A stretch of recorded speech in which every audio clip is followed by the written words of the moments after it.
ঘরে বসেই প্ল্যান করে গেছিলাম, যেহেতু এবার মায়াপুর যাচ্ছি আর মেয়েটা যেহেতু বড় হয়ে গেছে, ও ডান্স করে, তাহলে একটা ডান্স ভিডিও শ্যুট করব। কিন্তু সেটা আর হলো না। মানে সূর্যের তাপ নেই, সন্ধ্যা প্রায় 5:25 মতো বেজে গেছে। এরকম সময় আমারও ভিডিও শ্যুট করতে ইচ্ছে করলো না, যেহেতু পরিষ্কার ছবি আসছে না। আর ছবি যদি পরিষ্কার না আসে তাহলে কি ভালো লাগে বলো?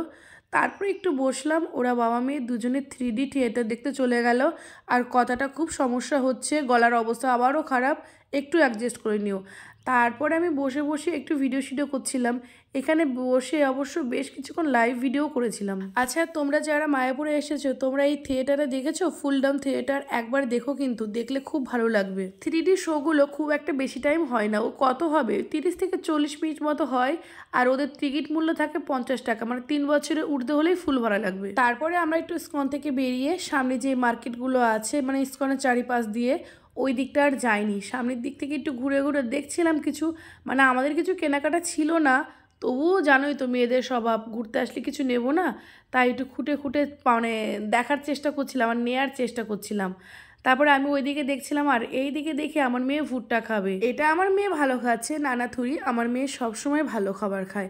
আমার মেয়ে সত্যি ছোট থেকে আমি এমন অভ্যাস করেছি না, সব টাইপের খাবার খাবে, বিশেষ করে ফ্রুটগুলো এত ভালোবাসে খেতে। এখন আবার ইদানিং ক্যামেরা করা চক্করে আমি পুরো নিঃসঙ্গ হয়ে গেছি। যেখানেই যাই দেখি ওরা বাবা মেয়ে হাত ধরে জোড়া ধরে গল্প করবে, খাবে, কি সুন্দর মজা করছে।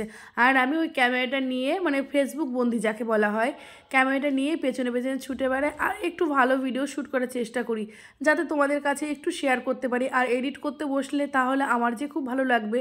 তারপর আমি এই টুপিটা আর একটু আগে দেখলে মালাগুলো গোপালের জন্য নিয়েছি। একটু কেনাকাটা শেষ হওয়ার সাথে সাথে ঘরে ঢুকে গেছিলাম। প্রায় 9টা 9:30 বেজে গেছিলো, তাই দোকানপাট বন্ধ, খাবার পাচ্ছিলাম না। খাবার একটু কিনে ঘরে ঢুকেছিলাম। এদিকে আবার সকাল সকালে উঠতে হবে, মানে ঠিক 8টার মধ্যে ঘর ছাড়তে হবে, তাই খুব সকালেই উঠেছিলাম। উঠে একদম সমস্ত কিছু ফ্রেশ মাথায় প্যাকিং করে মেয়ে ঠেয়ে সমস্ত কিছু গুছিয়ে নিয়ে বেরিয়ে পড়লাম বলতে এখনই বেরোবো না, দেরি আছে, প্রায় 12:30টায় এখান থেকে বেরোবো। তাই এবার একটু টিফিন করবো, কিছু কেনাকাটার হলে কিছু কেনাকাটা করব।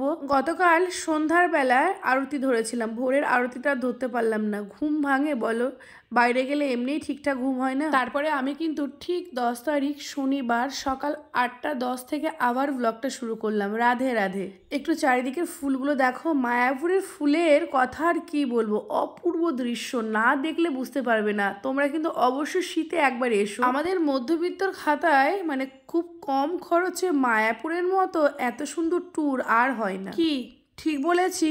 অবশ্যই কমেন্ট করে জানিও। সকালেই উঠেছি তো, তাই একটু চারিপাশটা ভালো করে ঘুরে ঘুরে দেখছিলাম, আর কিছু ফটো তুলছিলাম, একটু ভিডিও করছিলাম, অন্যরাও ভিডিও করছিল, সেইগুলো দেখছিলাম। 2-1টা মন্দির ওপেন করাও হয়েছিল। গতবার যখন দামোদর মাসে এসেছিলাম, তখন সকালে না মানে 2টো মন্দিরে খিচুড়ি প্রসাদ দিচ্ছিল। আশা করেছিলাম এবার আর দেয়নি। আমার মনে হয় সেটা দামোদর মাস ছিল, তাই লং ভিডিওগুলো ঠিকঠাক করে দিতে পারছি না, এডিট করতে প্রচুর সময় লাগে। এখন তোমাদের দাদাও বাড়ি থাকে, মেয়েটাও ক্লাস 3-তে উঠে গেছে, একদম টাইম পাচ্ছি না। ফেসবুকে সময় দিয়ে দিতেই সব শেষ। আর এই দিকে দেখো, এই যে একটা গোপী ড্রেস, এটা আমার মেয়ের জন্য আমি নিয়েছি। সাদা কালার বলে না আমার খুব একটা পছন্দ ছিল না, দেখতে পছন্দ, নোংরা হয় এই কারণে, কিন্তু আমার মেয়ের ভীষণ পছন্দ। তারপর ভাবলাম না, ওর পছন্দকেই গুরুত্ব দিই, যেহেতু ও ব্যবহার করবে। তারপরে বেশ কটা শাড়ি চোখে পড়লো, ভালো লাগলো, তার মধ্যে এই কালারটা নিলাম, এটা আমার বড়মশাইয়ের পছন্দ। আর এই দিকে আমি গুল্লুর জন্য একটা নর্মাল সুতি কুর্তি নিলাম। এই কুর্তিগুলো কিন্তু ওই পাড়ায় যখন কীর্তন হয় ছেলেরা পরে, ভালোই লাগে বলো।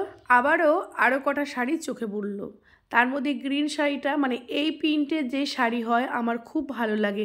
মানে শুধু শাড়ি না, সালোয়ারের পিস সব ভালো লাগে। 4-5টা কালার ছিল, তার মধ্যে আমার গ্রিন কালারটাই ভালো লাগলো।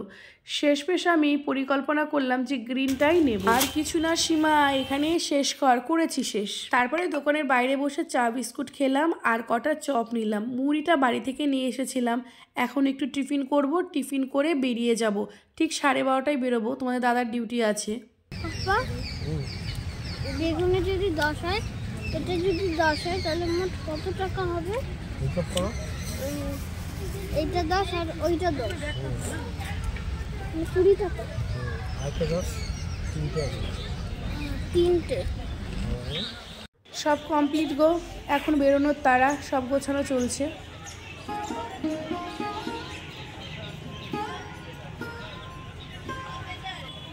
ওঠো। ওদিকে যেও না, ঘুরে যাও, ধরে যাও।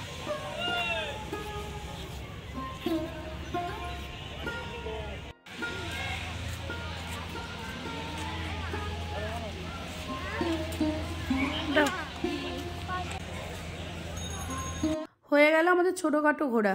আমি এখন যাচ্ছি আমার বাড়ি, আর আমার কর্তা যাচ্ছে ওর অফিসে, ওর আজ নাইট আছে। এখন ঘাট পার হব, ঘাট পার হয়ে অটো ধরে কৃষ্ণনগর নামবো স্টেশনে। ওখানে আগে হোটেলে খাওয়া দাওয়া করবো, তারপরে ঠিক 2:15 ট্রেন ধরে সোজা বাড়ি। আচ্ছা, যাওয়ার বেলা আরও একটা কথা বলে যায়, যারা এতক্ষণ ধৈর্য ধরে ভিডিওটা দেখছো তাদেরকে জানাচ্ছি অসংখ্য ধন্যবাদ, আর যারা নতুন তাদেরকে জানাচ্ছি ওয়েলকাম। তবে যদি ভালো লাগে তাহলে অবশ্যই কমেন্ট করে জানিও, আর চ্যানেলটাকে সাবস্ক্রাইব করো আমার সাথে জুড়ে থাকার জন্য। এখনের মতো টাটা, বাই বাই।